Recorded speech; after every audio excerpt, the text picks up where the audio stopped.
नमस्कार साथियों, आज एक बार फिर मैं आप लोगों के बीच में उपस्थित हूँ विनीत जी की एक बहुत ही सुंदर सी कविता के साथ में। साथियों, यह कविता जो है यह भी दो राजस्थानी वीर योद्धाओं जैत सिंह जी चुंडावत और बालू सिंह जी शक्तावत की वीरता से संबंधित ये कविता है। साथियों, महाराणा प्रताप के पुत्र राणा अमर सिंह के राज दरबार में उनके दो प्रमुख सेनापति थे। एक थे जैत सिंह जी चुंडावत जो कि कृष्णदास जी के पुत्र थे और चुंडावत राजपूत सरदारों के सेनापति थे, और दूसरे थे बालू सिंह जी शक्तावत जो कि शक्तावत राजपूत सरदारों के सेनापति थे और ये शक्ति सिंह जी के पुत्र थे।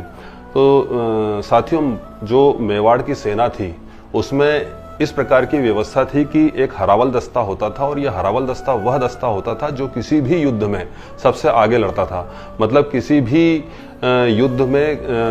प्राण लेने और प्राण देने का जो सबसे पहला अधिकार था वो हरावल दस्ते का होता था, और ये उन लोगों के लिए गौरव की बात थी। तो ये जो हरावल दस्ता होता था, इस हरावल दस्ते में हमेशा चुंडावत राजपूत सरदार सबसे आगे लड़ते थे। तो एक बार राणा अमर सिंह जी की जो राजसभा थी उसके अंदर शक्तावतों ने ये प्रस्ताव रखा कि भाई हर बार जो है आप चुंडावत राजपूत सरदारों को ही हरावल दस्ते में सबसे आगे क्यों रखते हैं, एक बार ये मौका हमको भी मिलना चाहिए। तो इस बारे में जो है राजसभा में काफी विचार विमर्श हुआ, और फिर राणा अमर सिंह जी ने दोनों राजपूत सरदारों को, जैत सिंह जी चुंडावत और बालू सिंह जी शक्तावत को ये कहा कि भाई जो भी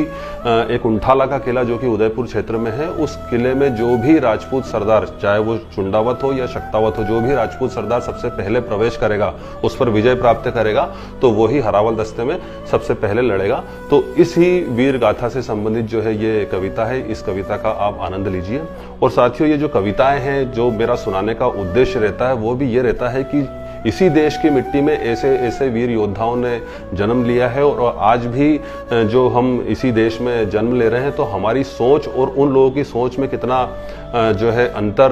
देखने को मिल रहा है। उदाहरण के तौर पर यदि हम हमारे कोतवाली थाने की ही बात करें तो हमारे थाने का एवरेज जो है यहाँ पर से हर 3 दिन में एक बालिका के गुम इंसान की जो है रिपोर्ट होती है, और करीब करीब 95 से अधिक प्रतिशत में जो बालिकाएं, मतलब 18 वर्ष से अधिक उम्र की जो महिलाएं जाती है, तो वो जो है अपना जीवन साथी चुनकर जो है वापस आती है। तो ये बड़ा विचार करने का प्रश्न है कि कानूनन तो उनको ये आज़ादी है कि वो 18 वर्ष के बाद जो है अपना जीवन साथी चुन सकती है, पर क्या उनकी सोच इतनी परिपक्व है, या वो जो निर्णय ले रही है क्या वो पूर्ण रूप से सही है?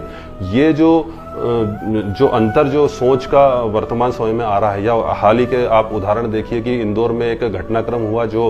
हत्या वाला, जिसमें मेघालय में जाकर किसी की हत्या की गई। तो हत्या